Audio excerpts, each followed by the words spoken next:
welcome back to Miniature Painting 101, a series of videos where I teach you all about painting miniatures from start to finish and everything in between, including warmth and coldness of colors.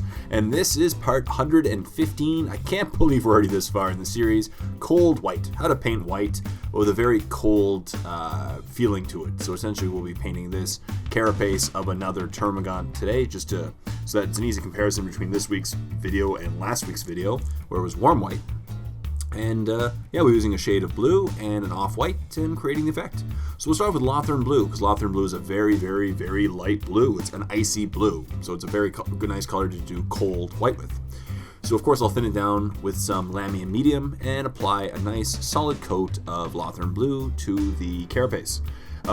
Afterwards, I then applied a second coat just to touch up certain areas that were a little bit thin. The goal is, whenever you're doing a base coat, is to make sure that you have a nice solid foundation for the rest of the paint job. So of course, if after a single coat you are unhappy with the coverage, repeat the process and until you're just as happy, And the key is, though, to let it completely dry.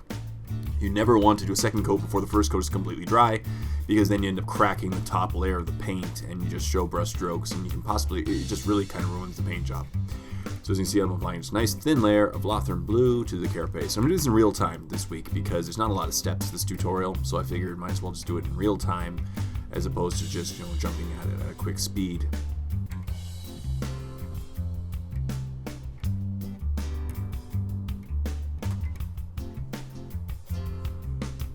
Cool, so now I'm just painting up the Lothern Blue. Still going. And as I said, the key with when you're doing a white is you can pretty much layer up a white from several different colors: purples, blues, yellows, browns, and you can still achieve the nice, white at the end, and the eyes will kind of pick it up as white. So we'll be doing that basically with today's video. So as you can see, I'm just leaving a little bit along the edges of gray, just to show a little bit. It just appears as a little bit of shading, essentially. But I'm just taking my time and achieving a nice solid coat with my brush.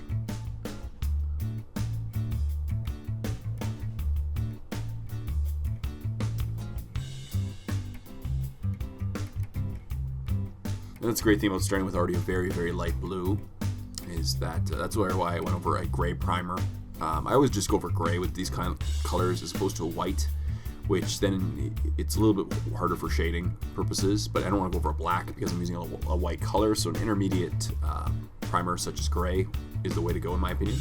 And now we're going to take some Ghost White from Reaper. Now Reaper has a really good color range of Ghost White, other whites, but this Ghost White is essentially a white with a blue tinge, so it's white on the slightly colder side. So already it's designed for a colder white.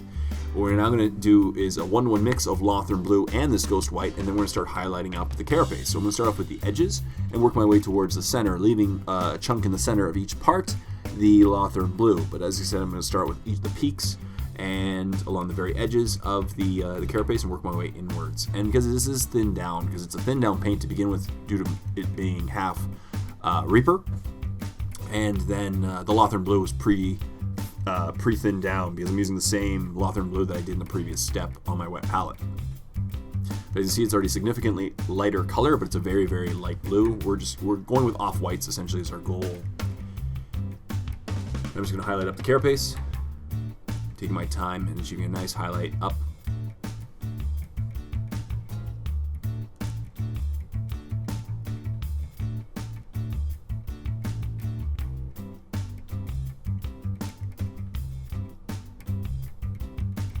And once again, you can do a second coat of this combination if you are unhappy with the coverage of the first one. I'm just going to stop after a single coat. I found that there was good coverage. I'm going to take my time and then do along the very edges of the top of the head, along the backs, leaving as a part of Lothern Blue in there. And then now we're going to just take Ghost White by itself and repeat this process, but only along the very edges and the very top part. So as you see now, after a single step with the combination, and then we're just going to take a little bit of the Ghost White just by itself and repeat this process along the very edges. And it's this step that ultimately brings the eyes to thinking it's a very white, because now as you can see it's a white, but as it dries, it has just as a slightly blue tint. That's what makes it the ghost aspect of Ghost White. And I really love using this for my ice nids. So this is ultimately a similar style to my ice nid color scheme, but slightly different colors being used. As you can see now, I'm just going along the very edges of the carapace, and I'm building up the white. And it said the eyes this kind of pattern will essentially trick the eyes into thinking it's white. Obviously it's a bit colder, and it's working our way up to a white, so that's why it's a cool white or cold white. You can go even further and just highlight even more and have a larger section of the white on the miniature, but I just like this kind of pattern where you can see some blues working its way up from the icy blues to the cold white.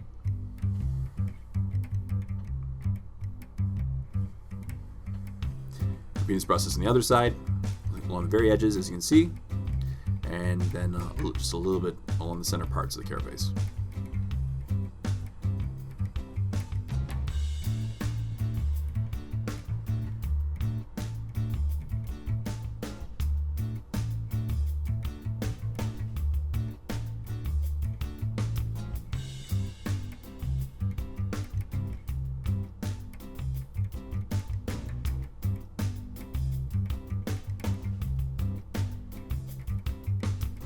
And I'm just doing the same thing on the head.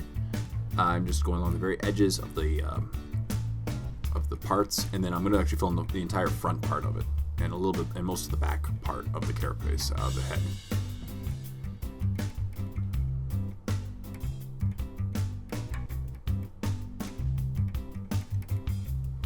As you see now, we've got clearly a really icy appearance, working our way towards a cold white, and that's basically it. So we've only using 2 colors and some thin down paints, and some lamy medium, of course. We've achieved a really nice cold white on this miniature, and as you can see, it really does have that cold appearance to it, but it clearly comes off as white. It's a slight off white because it's on the bluer side of the white.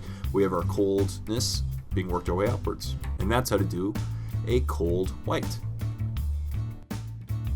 So as always, thank you so much for watching this episode of Miniature Painting 101. Stay tuned for next week's episode, part 116, which is just around the corner. But if you don't want to wait for next week, check out The Warp. Click on the link below for a free 14-day trial to my premium YouTube channel. And not only will you get to see the next 6 months worth of Miniature Painting 101 episodes for anyone else, you get to see over 100 start-to-finish painting tutorials, dozens of battle reports and face-off episodes, an Airbrush 101 series, a Q&J series, just some awesome wargaming content. So go ahead and check out The Warp. I know you'll love it. Stay tuned for more episodes. Until next time, this is Jay saying, happy painting, everyone.